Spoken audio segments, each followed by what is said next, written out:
It's time for bookkeeping, beer, and BS. I mean, it's clearly like a leadership thing.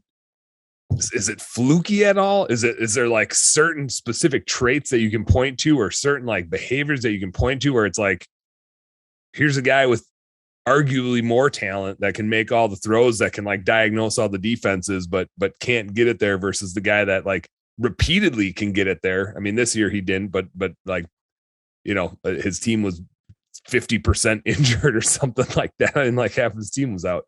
Right. I just like, what is that thing? So what are those? You bring a good point. I was watching. It's funny that you brought this up, because I was watching listening to a sports radio broadcast randomly the other day, and they were talking about this, about how Aaron Rodgers is unquestionably the greatest regular season quarterback of all time. His QBR, touchdown to interception ratio, untouchable, will never be touched again. It's almost impossible. And by the way, his yards per attempt is so high. It's not like he's just checking everything down. His accuracy is insane. Mm-hmm. But when the game's on the line, and his playoff record is awful, because he's only won one Super Bowl, right? But even when the game's when the game is on the line in the season, he's almost unstoppable, right? Like, you're giving the ball with 30 seconds left, and you're like, yep, he's going to drive down and either score a touchdown or a field goal, like whatever it needs to be, he's going to do it. You and I both know that 97% of the time in the regular season, if they win or lose that game, it doesn't really impact the overall season, right? And so it comes down to that pressure, and that's that Tom Brady element you're talking about that's separate. But furthermore, these guys started talking about the biggest colossal failures in all of sports. They said, what's the biggest colossal failure?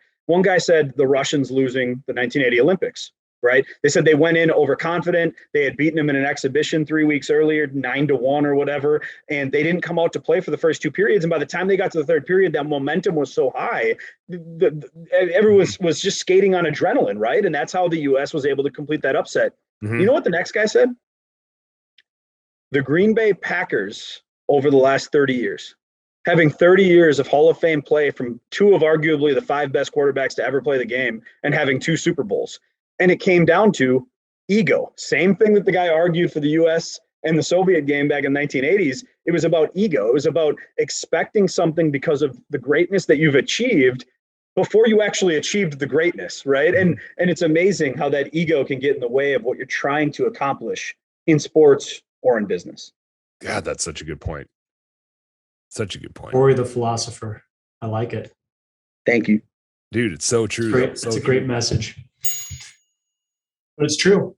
I mean, all of us, you think you're big in business right now.